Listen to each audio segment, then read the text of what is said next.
yang tunggal. Atau kalau orang belajar nuktah titik itu, dia belajar kepada asal usul kejadian, asal mula segala sesuatu sebelum adanya ciptaan, bahkan alam semesta ini belum tercipta. Itu yang disebut dengan nur. Kita nyebutnya nur ya, atau nur Muhammad, nurullah, kayak begitu. Saat hanya ada zat Allah atau disebut nur tadi, tanpa nama dan tanpa bentuk. Jadi nur itu esensi yang murni, sumber segala kejadian, yang kemudian disebutnya Nur Muhammad. Nur itu cahaya, Muhammad yang memuji. Jadi hanya ada cahaya yang memuji. Cahaya yang memuji itulah yang disebut dengan Zatullah atau Nurullah. Nah, ketika Nurullah itu ada, maka itu bukti bahwa Allah itu berkehendak. Kun fayakunnya menjadi Nur Muhammad. Jadi kun Nurullah, fayakun Nur Muhammad. Maka semua yang ada di alam semesta ini fayakun Nur Muhammad. Kalau dikembalikan kepada nuktah tadi. Jadi ketika kita membicarakan titik atau dalam bahasa Arab itu disebut nuktah, itu disebut konsep awal keberadaan Tuhan dalam keadaan yang belum terjelaskan dengan nama-nama atau menyebut atau kendaraan yang tersendiri. Ini kita bicara tentang azali atau merujuk pada keberadaan Allah dalam keadaan awal, yang kemudian kita mau rujukan dari kitab Al-Quran itu ada di surat Al-Hadid ayat 3, wal awalu wal akhiru wal zahiru wal batin bahwa samiul alim. Alimnya Allah, maha mengetahuinya Allah itu berada di arsy ya. Maka ayat selanjutnya alal arsy tawa, Allah ada di atas ars. Maksudnya ada di atas ars ini adalah wilayah kekuasaan, wilayah maha mengetahuinya Allah ini meliputi segala sesuatu yang ada di alam semesta ini, bahkan melampaui alam semesta. Alam semesta yang diceritakan oleh ahli saintis pun itu baru masuk ke kursinya, belum masuk ke dalam wilayah arsy. Bedanya ars dengan kursi, kalau kursi itu seperti cincin, ars itu seperti padang Sahara yang luas. Dan perbandingannya, arsinya Allah dengan kursi itu seperti cincin yang dilemparkan ke padang yang luas itu. Jadi alam semesta ini seperti cincin kalau di hadapan arsinya Allah, jadi tidak bisa dijangkau dengan logika lagi atau melampaui akal pikiran manusia itu sendiri. Nah, itu sebuah gambaran perumpamaan untuk memahami manifestasi atau perbendaharaan Allah yang tersembunyi. Maka batasan itu disebutnya dengan sir. Sir ini tentang sidratul muntaha atau kesadaran yang tertinggi. Jadi ketika orang mengatakan sidratul muntaha, Rasulullah itu sudah sampai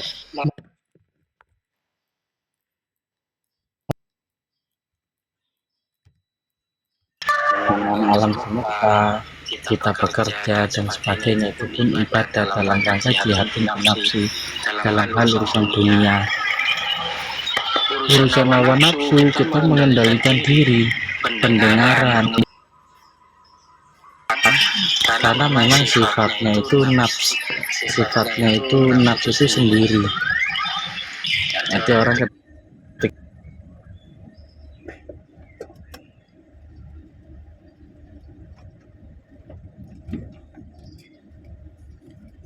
misalnya dermawan, orang yang suka memberi, maka sifat memberi inilah yang disebut dengan jiwa. Sifat-sifat itu jiwa manusia. Nah, jiwa itu adanya di batin. Ketika sifat itu muncul, maka dia menunjukkan jiwa.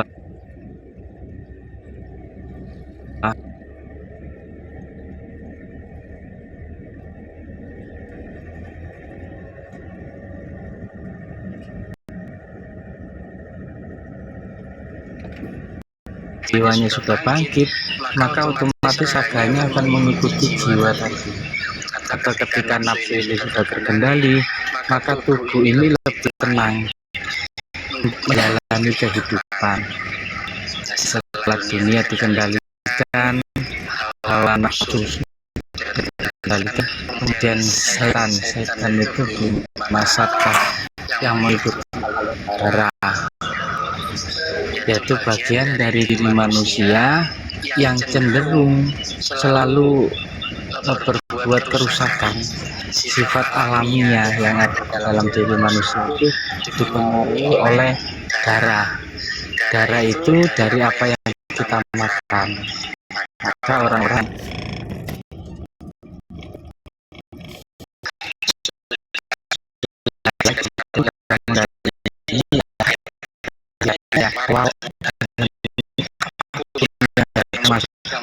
ini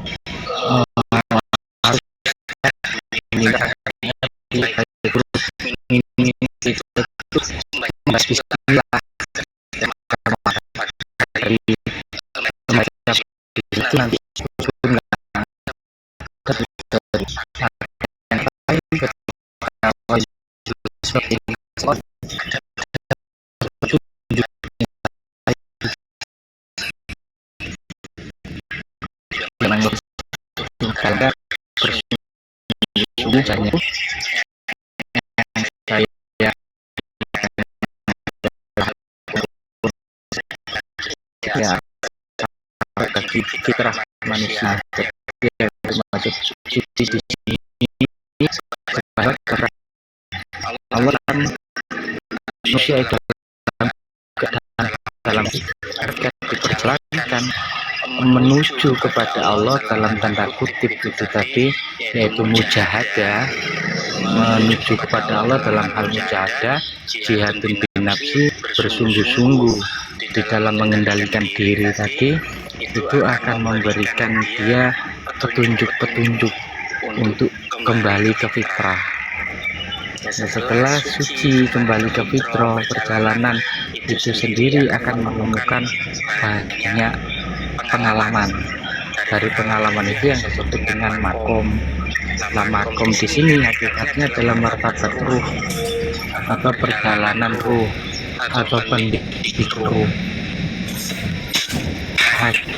Setiap insan diperjalankan itu hakikatnya adalah pendidikan ruh.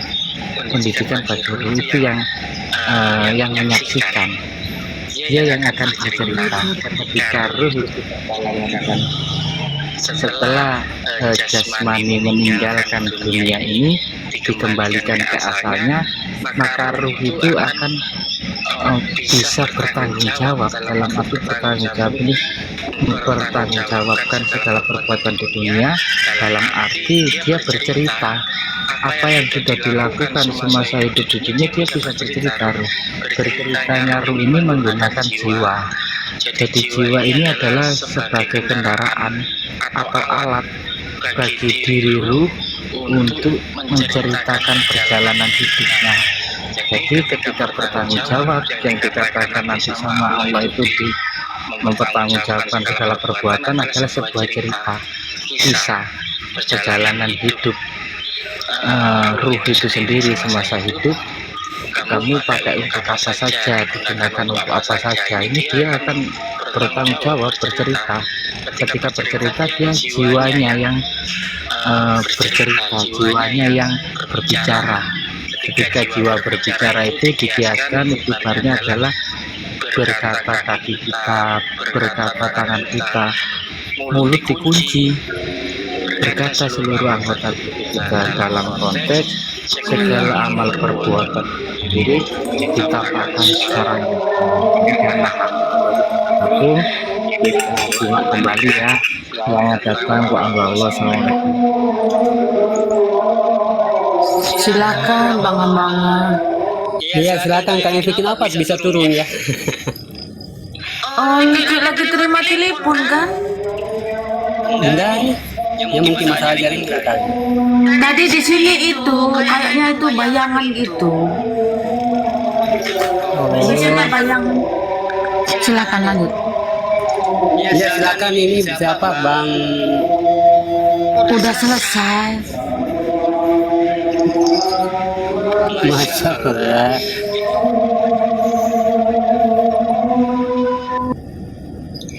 Ya, bagaimana kabarnya sahabat beriman sekarang? Sehatkah? Bagaimanakah? Alhamdulillah sehat. Lanjut. Di sini saya mute ya, lagi azan. Orang kalau bahasa Maluku, orang sehat semua kata-kata. Iya, kita orang semua. Oh, kalau gitu orang lanjut sudah ya. Nah, itu Bang. Terus jawabnya Itu Maluku ya. aku tahu iya gitu kan. Nah, iya sudah. Kalau memang begitu tong lanjut sudah kamu. Iya. Iya kan? Iya. Assalamualaikum warahmatullahi wabarakatuh. Ya, dengan hormat saya di sini ya, tidak kurang lebih artinya kita di sini hanya bagaimana ya artinya mentadaburi, artinya bertolak ilmi di sini ya. Tidak ada kata untuk saling memperdebatkan mana atas sama lain ya. Di sini kita sama-sama belajar dan mengajarkan. Ya, ajarnya sekali untuk pengalaman saya yang lain untuk mengenal. Sama-sama kita belajar dengan tujuan belajar untuk menunjukkan ketahuan kita kepada Allah. Alhamdulillahirabbil alamin. Assalatu wassalamu ala asyrafil anbiya'i wal mursalin sayyidina wa maulana Muhammadin. Asyhadu an la ilaha illallah wal malikul haqqul mubin. Wa asyhadu anna Muhammadan abduhu wa rasuluh. Allahumma shalli wa karim azim nabil karim idina lazim min jalalika wa inna lazim jamalika wa minka wa Allah Ta'ala. Bersyukur kita tiada dapat dengan alhamdulillahirabbil alamin. Segala rahmat, hidayah serta karunia dapat bertemu kembali di sini, saling bertolabul ilmi dalam rangka mengukuhkan ketahuan kita, dan tanpa pula kita bersalam kepada junjungan ya. Marilah kita sama-sama sampaikan kepada junjungan kita Nabiullah akhir zaman Rasulullah Muhammad sallallahu alaihi wasallam dengan membacakan Allahumma shalli ala Muhammad. Waalaikumsalam Bang Alan, Bang Dedi. Waalaikumsalam. Ya, sekiranya kemarin sudah kita menjelaskan tentang sholat ya, asma sholat ya, asma sholat. Nah, tapi juga kebanyakan orang tidak mau tahu ya asma sholat dengan sholat. Sama halnya kita tuh lagi nonton TV, lagi nonton film ya. Nah, kalau kita nggak tahu judul filmnya ini, kita nggak bakalan paham apa sebenarnya isi dalam film. Ya, sama halnya tuh dalam sholat. Ya, kenapa Allah memberikan nama-nama dalam sholat? Ya, karena apa? Nama itu adalah kodrat. Ya, namanya beda, berarti tingkat sholatnya juga beda, sahabat beriman ya. Nah, makom sholatnya juga beda. Namanya saja sudah beda, berarti dalam pelaksanaan kodratnya dalam sholat harus berbeda. Ya. Sebelum kita lanjut, sahabat beriman ya. Nah, makanya bagaimana Allah memerintahkan kita untuk mengenal dia. Kalau kita tak paham bagaimana pencarian wujud ketuhanan ya, ini akan beranggapan kita mengkaji Tuhan. Ini salah sahabat berimannya, tapi kita mengkaji dan mendapatkan Tuhan. Karena diri adalah maujud dari Tuhan.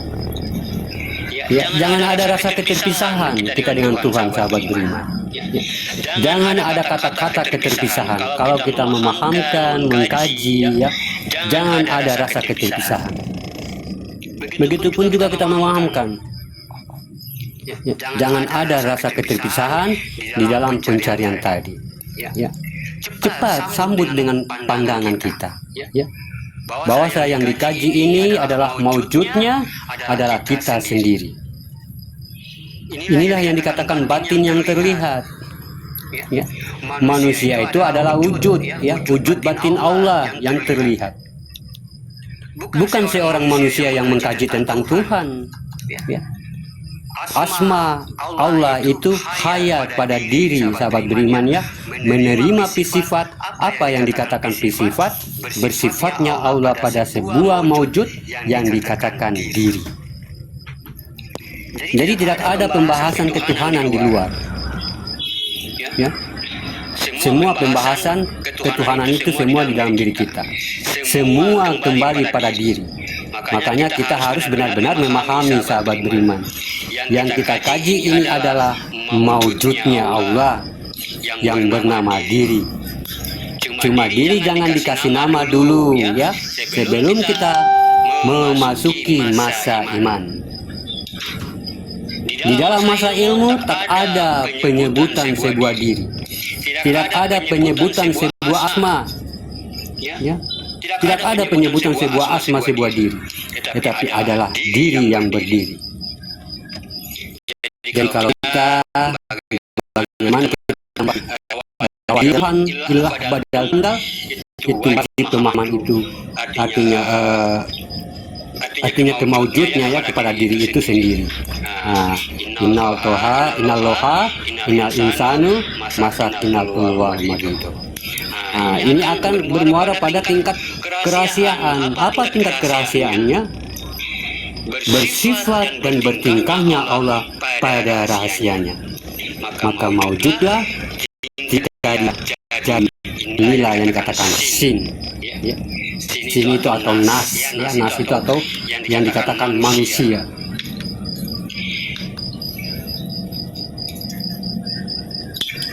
Waalaikumsalam Bang Ramdan. Ya. Kalau kodrat sifat, itu beda dengan kodrat yang bersifat. Kalau kita mengkaji kodrat sifat, kodrat iradat ilmu samar basar kalam, ya. Tapi banyak juga kita dengar tentang bagaimana pemahaman orang lain. Ini kita mematikan diri kita itu, kita mematikan kodrat sifat. Lah, ini bagaimana ini sahabat beriman, ya? Jadi kalau kita mengkaji kodrat sifat, kodrat iradat ilmu, hidup nggak dia itu kodrat iradat ilmu? Saya tanya lagi, hidup nggak itu kodrat iradat ilmu sifat samar basar kalam itu hidup nggak? Bergerak nggak dia? Hidup, bergerak. Dia nggak bergerak, ya? Bisa nggak dia ke pasar? Ini Casanova. Ya, dia nggak bisa ke pasar, tapi karena masih disebut. Oh iya. Tapi kalau dia sudah bersifat sehingga nyata sifatnya, maka af'al, gerak, fi'il yang menggerakkan akan selalu mengikuti di mana kita berada. Ya, makanya katakan wa khalaqtul ajali wa khalaqtul kal ajalika. Aku jadikan engkau terjadi karena aku. Ya, begitulah seperti contoh bayangan, tidak ada yang menciptakan bayangan. Bayangan terjadi karena ada sebuah wujud yang berdiri. Begitulah dia, ya, yang dikatakan wujud dan maujud. Dengan adanya pembedahan diri kita, lapisan-lapisan diri yang ada tersusun ke dalam diri 7 lapisan tadi. Mulai dari jasad sampai ke si baharunya, ya, sampai ke ayam karazianya, sampai ke jaufarnya, ke basitanya, ya. 7 tingkat derajat, ya. Itu lapisan-lapisan diri yang menyembunyikan keberadaan wujud yang bernamakan Tuhan. Tapi aku bersembunyi di dalam sifatku sendiri, ya.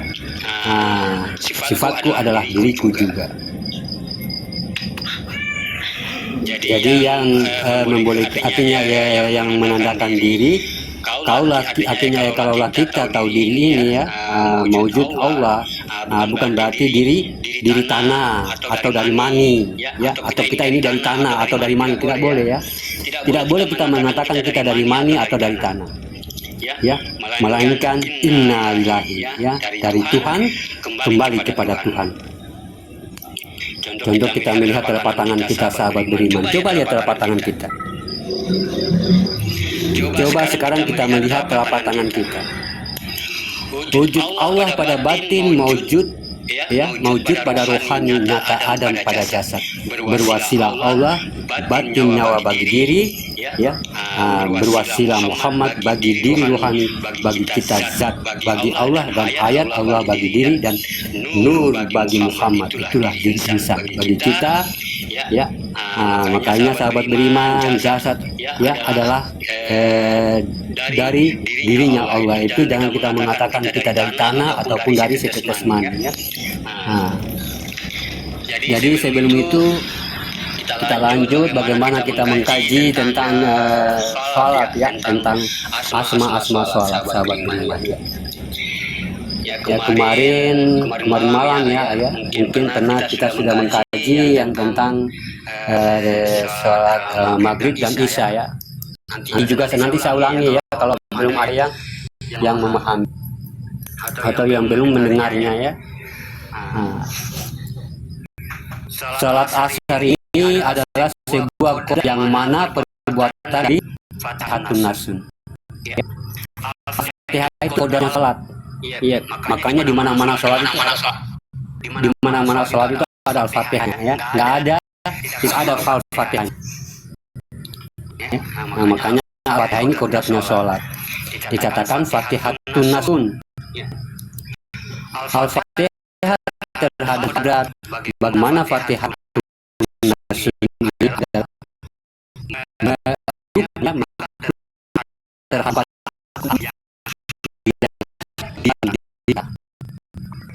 ya, sholat asar ini. Apa yang dikatakan hayatullah dalam diri, ini yang dikatakan kodat dunia ya. Ini dikatakan kodat dunia, akhirat, kodat jabarut, kodat malakut. Yang mana kodat dunia? Ini adalah akal. Kodat akhirat, potensi rohani atau begitu juga dengan malakut, semua ruh ada di kita yang sampai pada kodat yang dikatakan jarut. Ini adalah suatu kekuatan ya, atau katakan dengan bayang-bayang atau membayangkan. Jabarut itu kalau kita macam lagi membayangkan, merindukan seorang, itu kerjanya si Jabarut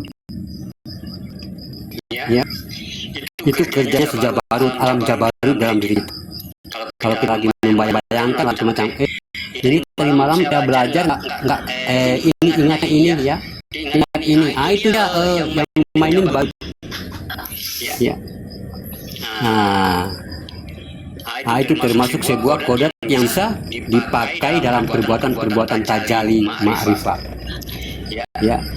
Jadi dalam rangka menaklukkan dengan kehadirannya ya, diri sifat an'amta alaihim yang berdiri dalam wujud bi alaihim.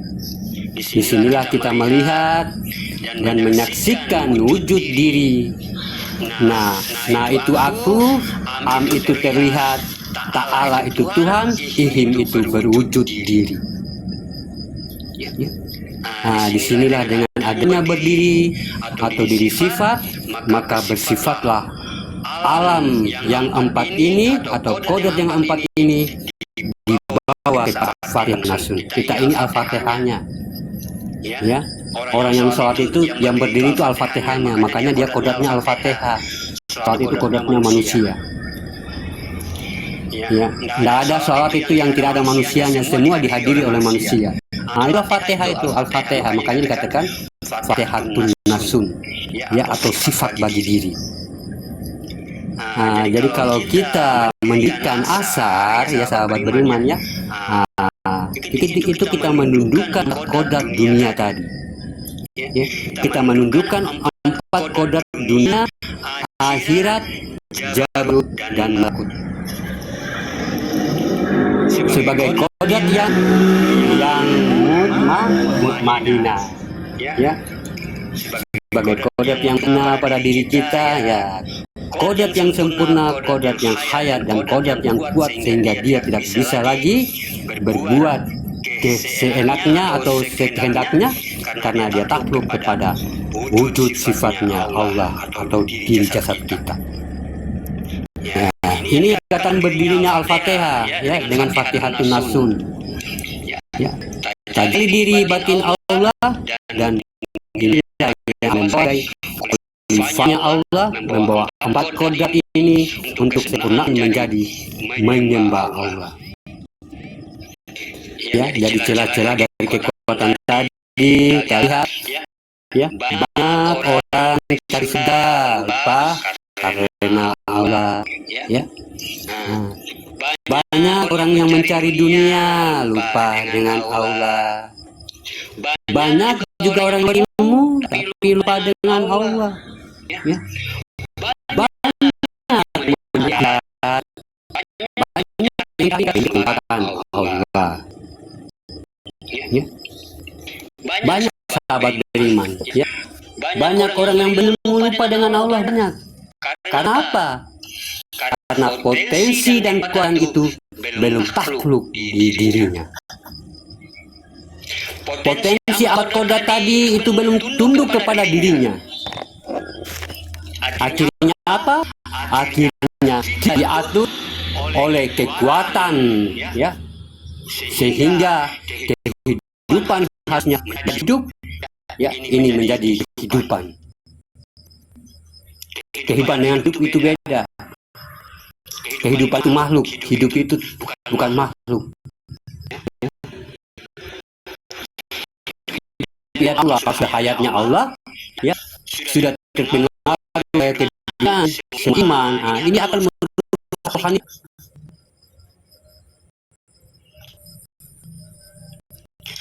Makanya diharapkan menaklukkan sahabat beriman, ya, dan penyembahan terhadap 4 kodrat alam terhadap diri sifat Allah yang mewujud dalam Al-Fatihah tadi. Ini benar-benar tobat alam itu kepada diri kita. Makanya dikatakan Rabbana lakal hamdu. Nah, inilah yang berdiri pada diri yang berdiri setelah rukun. Maka disitulah Allah menyatakan kepada diri sifat sebagai wujud sifat Allah, berwujud diri. Itu dikatakan Fatihatun itu adalah tajalli Allah dalam wujud batin sifat diri. Bisa dia takluk dan menyatakan penyembahan bagi iman. Rabbana lakal hamdu mil usmawati wa mil ard wa mil ummasitan insan badu.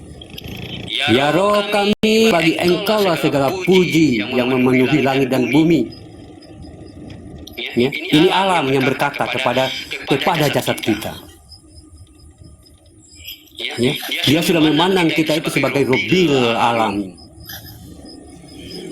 Ya Roh kami, bagi Engkau lah segala puji yang memenuhi langit dan bumi, dan memenuhi apa saja yang Engkau kehendaki, katanya. Apa yang kamu minta, saya kehendaki. Ya. Sami Allah liman hamidah, ya, kata Allah, saya mendengarkanmu.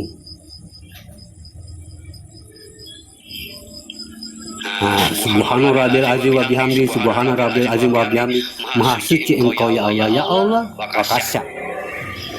Ya, wakasya itu 3 kali pengucapan dalam ayat yang sama. Wakasya, subhana rabbil azim wa bihamdi, ya Allah, ya, maha suci Engkau ya Allah, mungkin selama ini aku tidak pernah tunduk kepadamu. Kalimat kedua, ya Allah, mungkin aku selama ini tidak pernah berdoa kepadamu. Ayat yang ketiga, ya Allah, mungkin aku selama ini artinya tidak pernah artinya memenuhi apa perintahmu. Kita bagaimana kita di situ bermunajat, ya. Nah, begitu ya sahabat beriman. Jadi empat batin itu artinya empat batin ini kan rumusnya ya. Nah, makanya dikatakan alastum birobikum ya, bala sayyidina. Nah, ini rumus ya. Ini artinya rumus yang kekal. Apa yang dikatakan rumus yang kekal? Batinul abi. Setiap yang terjadi dari batin adalah umat. Nah, ini ternyata sudah jelas, dan zohiru rabi, setiap kezohiran umat itu adalah menuju Tuhan.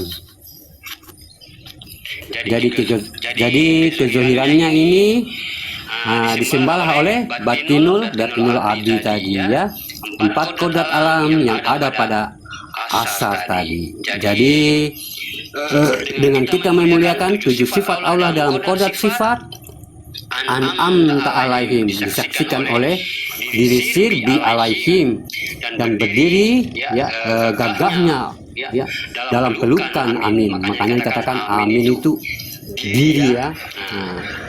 Aku itu amin. Makanya kalau kita mengatakan amin, itu langsung masuk ke dalam diri ya. Amin. Amin itu adalah wujud hakikat aku katanya. Jadi dengan gagahnya Allah menjadi sifat ya, dalam dalil dengan demikian sudah menyatakan bahwasanya empat kodrat nyatalah berasal dari sifat wujud Fatihah. Inilah yang dikatakan asawi ya, asari atau bekas ya. Jadi dengan adanya Fatihatun Nasun, bagaimana Al-Fatihah menghadirkan Allah pada diri sifat, maka tafakurlah semuanya, tafakurlah seluruh alam dibentuk menyembah Rabbana lafal ya. Jadi tahu Indonesia samakan semua ya, dalam tingkat-tingkat makomnya harus ada. Nah, jangan kita samakan semua. Nanti sholat maghrib makomnya sama dengan sholat isya, sholat isya sama makomnya dengan sholat asar ya. Nah, ini orang kadang-kadang tidak tahu, sahabat beriman. Kadang-kadang nggak mau tahu. Yang penting sholat aja. Makanya celaka orang-orang yang lalai dalam sholatnya. Ya. Tentunya ada nama, berarti ada perbedaan dalam sholat itu, ada tingkat hukumnya yang berbeda ya. Yang sholat asar tadi ya, yang sholat asar tadi bagaimana kita harus mentajalikan diri kita ini sebagai diri Robbil Alamin ya, diri Robbil Alamin atau diri kekuasaan Allah ya, atau diri Tuhan ya, diri kekuasaannya Tuhan. Biar apa? Biar alam semesta ini tunduk kepada kita ya. Biar alam semesta ini tunduk kepada kita. Makanya kalau kita kenapa di zaman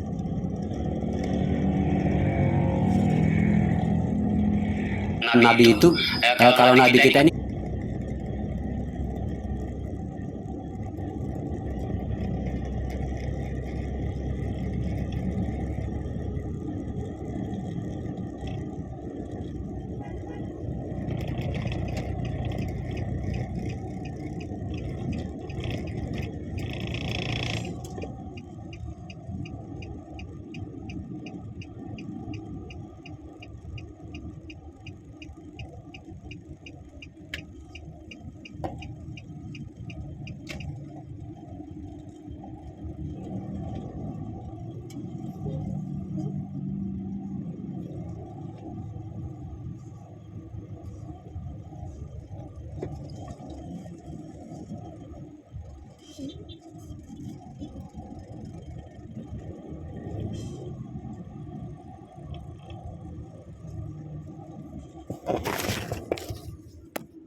dalam sholat sunnah ya. Tapi kenapa sholat fardu ada dua kodrat, ada dua rakaat? Ini sholat yang makomnya sangat kuat sekali, sahabat beriman ya. Makomnya sangat kuat sekali ini. Jadi kalau kodrat sholat daripada al-fajr ya, awal hidup atau hayat, atau fajar. Ya, al-fajr itu awal hidup atau hayat, ya. Ini disebut dengan salat subuh. Ya, makanya kalau kita sudah paham nama-nama sholat itu, ya, jangan kita katakan sholat subuh. Ya, sholat itu tidak ada namanya. Ya, sholat itu tidak ada namanya, tapi dia hanya yang subuh, asar itu kodratnya. Ya, makanya kita katakan ba'da subuh, jangan sholat subuh. Ya, sholat itu nggak ada namanya. Ba'da subuh, ba'da isya. Ya, ba'da isya, ba'da ini perjalanan. Ya, ba'da subuh, ba'da isya, ba'da maghrib. Ya, bukan sholat subuh. Ya, karena sholat tidak ada namanya. Itu nama perjalanan, nama kodrat. Ya. Jadi sahabat beriman, ya, ini sholat awal hayat, ya. Awal hayat itu awal kehidupan Tuhan. Itu ada dua, sahabat beriman, ya. Makanya awal kehidupan Tuhan itu ada dua. Pertama apa? Ada kehidupan siang, ya, dan ada kehidupan malam. Ya, ada siang, ada malam. Makanya jam kita ada Masehi dan Hijriyah. Ya, makanya jam kita itu ada Masehi dan Hijriyah. Ada jam 1 Masehi, kalau Hijriyahnya itu kan 13. Ya, jadi kalau kita artinya kalau kita dua kodrat ini sangat kuat dari 6 masa. Ya, 6 masa ini 6 penciptaan, ya, terhadap siang dan malam. Jadi kodratnya itu beda, ya. Makanya sholatnya disebut dengan sir usir atau rahasia dalam rahasia, sholat subuh ini. Ya. Apa yang dikatakan rahasia dalam rahasia? Disinilah kodrat 2 rakaat tadi, ya. Rakaat pada hayatnya kodrat alam bersifat Adam, dan 1 rakaat kodrat hayat bersifat Muhammad. Ya. Jadi itu yang dikatakan Hijriyah, ya, Hijriyah. Itu malam dan siang. Kodratnya Masehi, makanya dikalamkan kepada kodratnya Adam, Zohir dan Batin. Ya. Jadi kodrat alam ini disebut kelipatan 6 dalam 6 masa. Makanya Al-Quran itu 6.666 ayat. Ya. Kalau dihitung ayatnya 6.214 ayat. Ini kalau kita nggak paham ini, kita nggak ngerti nih. Ya, kita nggak ngerti yang mana sebagiannya tuh. Ya, yang sebagiannya itu adalah ilmu. Ya, makanya 6.214 ayat dikurang 6.666, dia menjadi 452.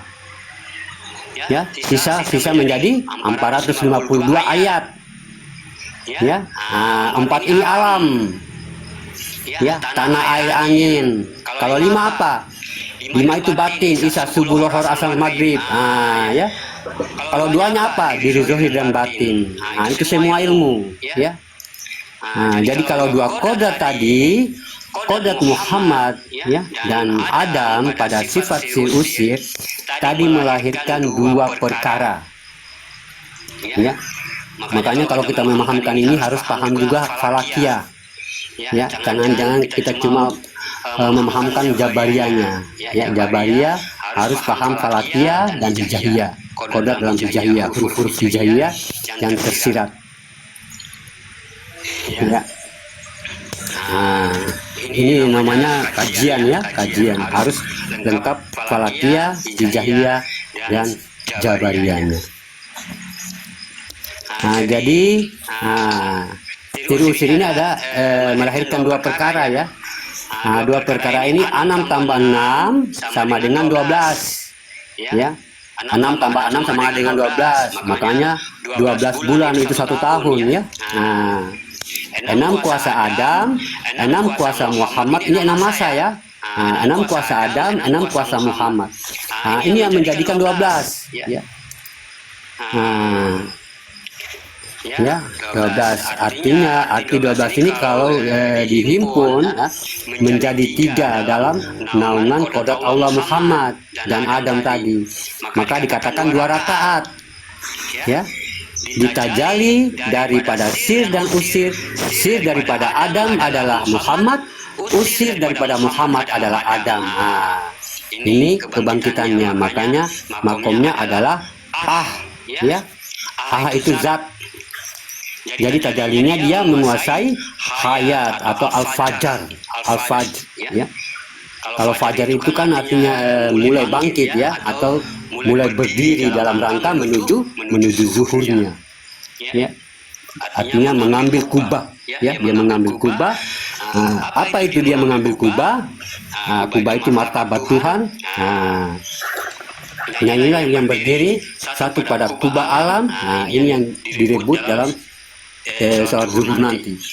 Ya, maka dengan demikian zuhur dan batin kita ini sahabat beriman, inilah yang artinya yang kunut dalam sholli ala sayyidina Muhammad. Jadi kalau kita laksanakan ya, selagi ada perintahnya sahabat beriman dalam sholat, semuanya fardu.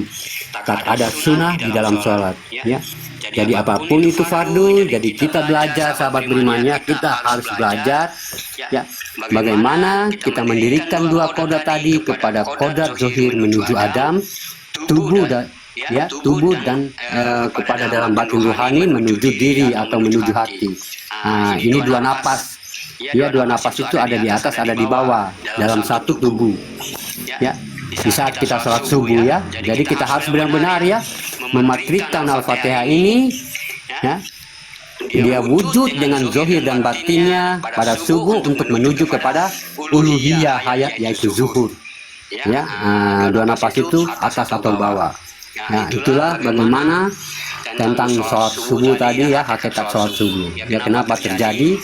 Nanti saya pahamkan lagi bagaimana kok sampai jatuhnya kepada jam sekian. Ya, itu semua perjalanan tuh. Ya, kenapa jatuhnya di jam 12 lewat jam 7 ini ya? Itu semua ada ceritanya ya. Ada apa? Ada jalannya. Semua sudah dicantum dalam Al-Quran ya. Cuma bagaimana kita harus memahaminya ya. Tadi sholat subuh ya sahabat beriman. Ya, mungkin ada yang mau bertanya atau yang mau bernarasi sebelum saya mau lanjut. Silakan. Zuhurnya mana? Zuhur. Belum. Sabar. Saya kan suruh bertanya dulu ini. Oh, kirain saya sudah lewat tadi. Maaf. Belum. Gak ada yang bertanya, lanjut saja. Ya, alhamdulillah. Warahmatullahi wabarakatuh.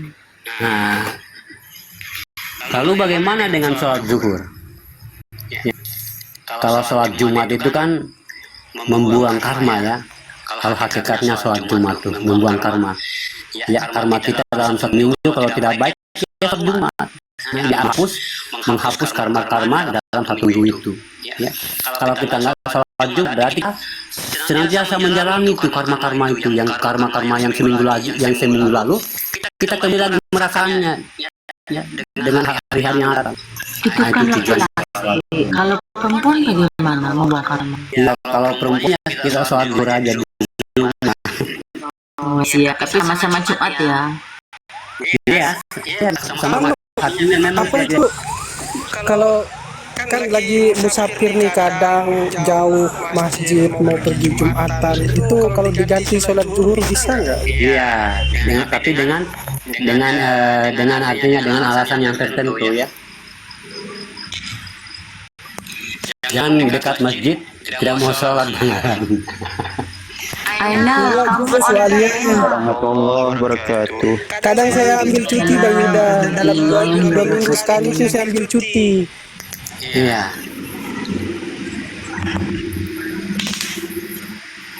Oke, lanjut. on-kan lah Aina, nanti kalau nggak on-kan kamu tak turunkan 10 menit lagi. Saya tadi tahu. Saya tak cukup power. Dia cakap tak cukup, dia punya apa ini? Cewek-cewek punya cakap lagi. Ini semuanya di tag. Nanti dia follow back. Kalau flow cukup, dia akan bila buka kamera 1000 ke berapa. Saya tak ingat. Moderator berlagi lah. Moderator boleh bagi suruh buka nih, dia buka sendiri nanti. Ya apa-apa, tapi bukan segan lah. Tak pada handsome. Kan bawa lagi. Oh ya.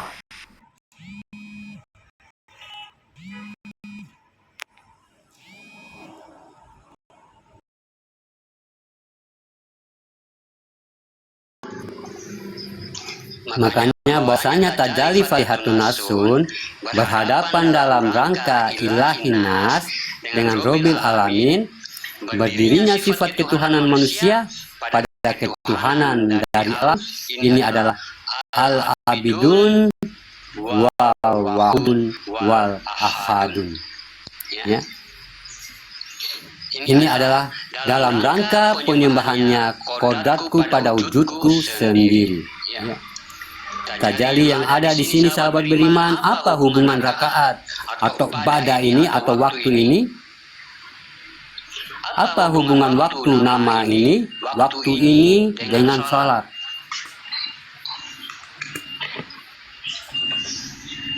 Apa hubungannya sholat dengan nama? Ya. Apa hubungan nama waktu sholat dengan waktunya?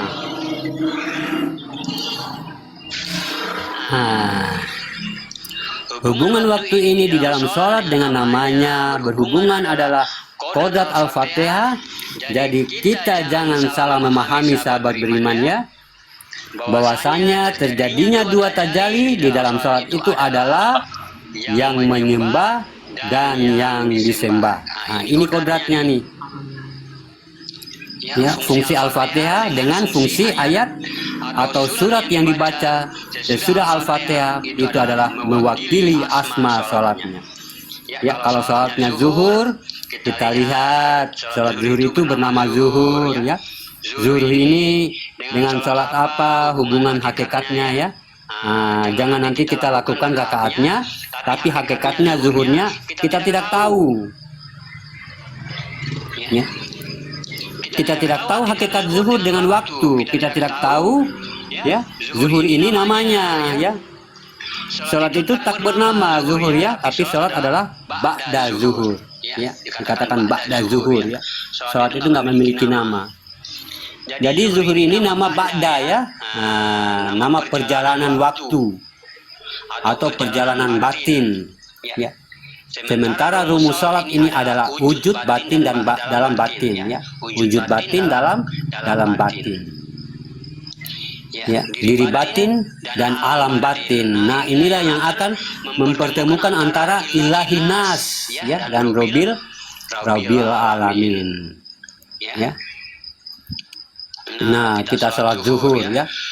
Zuhur sholat yang pertama sekali Allah jadikan, ya. Ya, sholat yang pertama Allah jadikan adalah sholat zuhur.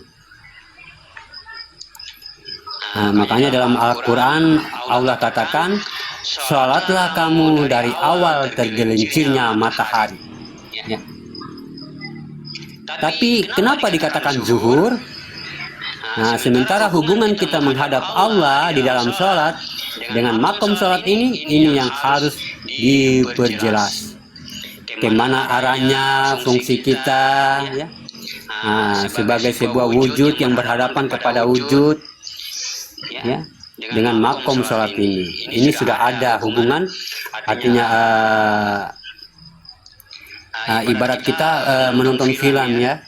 Harusnya kita lihat dulu judulnya, ya, baru kita nonton, ya. Sholat juga begitu sahabat beriman. Kalau nggak tahu nama judulnya, bagaimana kita tahu? Bagaimana kita menjalankannya? Sementara 4 di zuhur ini dan 4 di asar, jangan kita samakan, ya. Sementara ada 4 zuhur, ada 4 di asar juga ada tuh, ya. Makanya Allah katakan, ya, fawailul lil musallin allazina hum an salatihim. Artinya celakalah orang-orang yang lalai dalam salatnya. Dan Allah juga katakan dengan enggan memberi bantuan. Bayangkan, ya kalau kita hanya cuma tahu sholat, tapi kita tidak melihat tetangga, ya, tidak rukun sama tetangga, ya. Nah, itu juga orang-orang yang lalai dalam sholatnya. Nah, di situ mungkin di surat Al-Maun ya, ayat 4 itu sampai 7. Nah, makanya yang membedakan apa sahabat beriman ya, asmanya ya, walaupun rakaatnya 4 tapi makomnya sudah beda. Ya. Yang membedakan sholat itu walaupun rakaatnya sama, yang membedakan adalah asmanya. Ya, berarti makomnya juga sudah beda, ya.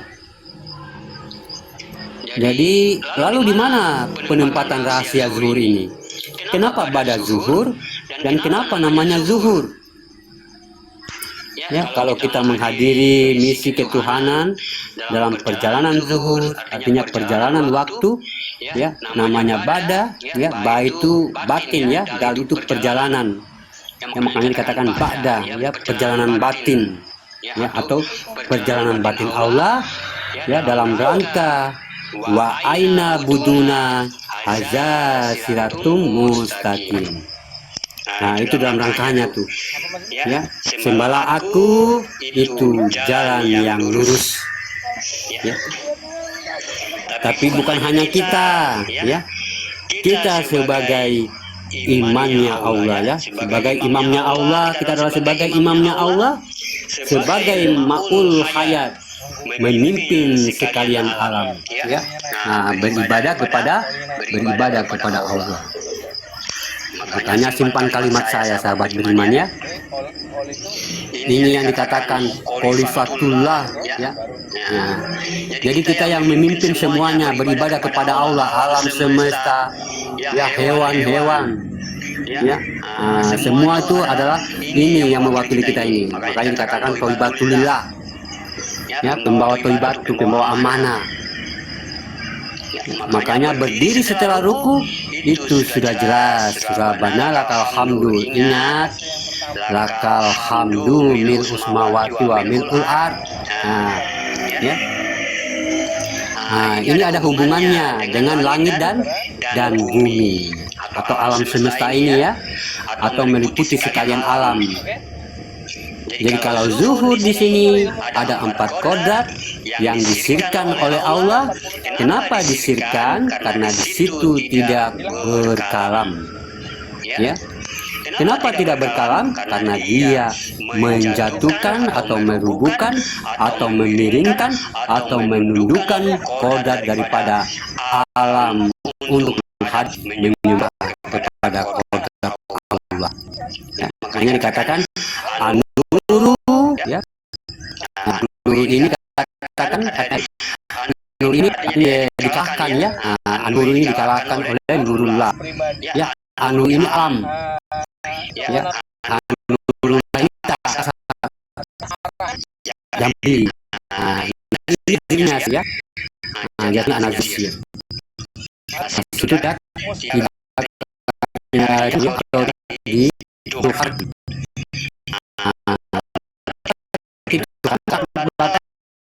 Yang betul, ya, ini batin alam nih ya.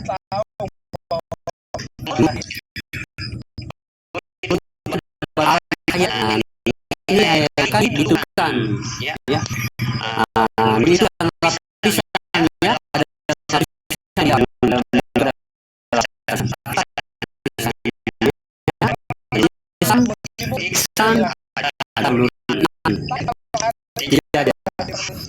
nah, ini yang harus ditentukan perjalanan menuju kematian atau dikatakan maghrib, ya.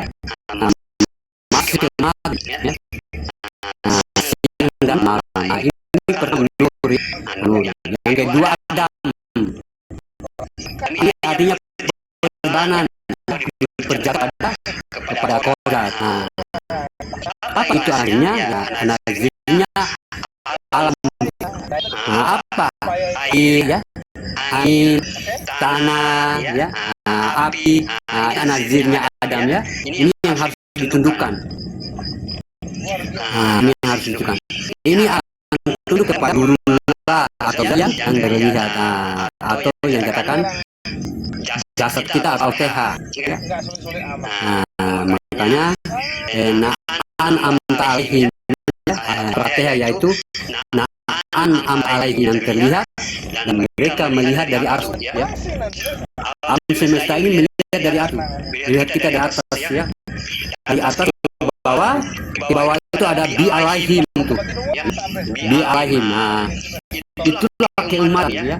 Kita akan melihat kepada wujud zohirnya, ya, wujud zohirnya Allah ini. Ketiga, syahadah. Ya. Syahadah ini hayat kehidupan, ya, hayat semua yang hidup. Ya. Dia termasuk ahadiyah, ya. Dia termasuk yang ahadiyah. Ya pokoknya yang mau hidup di yang mau hidup di mana, pokoknya yang hidup semua, ya. Yang tidak terlihat, yang walaupun yang sudah yang terlihat, ya. Yang tidak terlihat maupun terlihat. Ini harus tunduk kepada kita. Ya. Yang keempat, ilmu. Ya. Ilmu itu semua yang bermaujud, semua yang kelihatan pada alam ini. Itu ilmu tuh. Ya. Makanya kita dikatakan ilmu, ya, karena kelihatan. Ya. Jadi ilmu, ya, yang bermaujud ini, ya, pokoknya yang kelihatan, ya. Ini harus tunduk kepada kita. Yang kita bisa bicara, ya. Ikan, hewan di atas bumi, tidak dikodratkan berbicara. Ini semua harus tunduk kepada kita. Itu ilmu semua, ya. Hewan-hewan semua, tanaman, pokoknya yang dimanapun seluruh, pokoknya isi alam semesta ini harus tunduk kepada kita, ya. Jadi ada nur, Adam, ilmu, syahadah, 4, ya. Jadi 4 kodrat tadi itu adalah artinya taat dan takluk, dan dijanjikan kembali pada asalnya dengan kehadiran diri, ya, batin alaihim, dan diri yang sir bi alaihim, yang mewakili seluruh alam, menatap ke diri alaihim, dengan dihadirkan di Al-Fatihah dalam kondisi menerima taubat. Apa taubatnya? Inilah taubatnya. Rabbana lakal hamdu. Jadi disinilah hakikat dari sujud tafakurnya alam ini dengan bertaubat. Rabbana. Seperti nggak percaya sama keputusan Allah ke depannya gitu loh. Kau udah serahin ke Allah, bismillah ya Allah, ya saya mau izin sama Tuhan, serahin hasilnya ke Allah gitu. Itu kalau nggak pakai kayak gitu mustihat namanya. Atau Berikan kepada tangan manusia, ya. Atayatul mubarakatuh salawatu tulisannya Allah, ya. Allah ini memberikan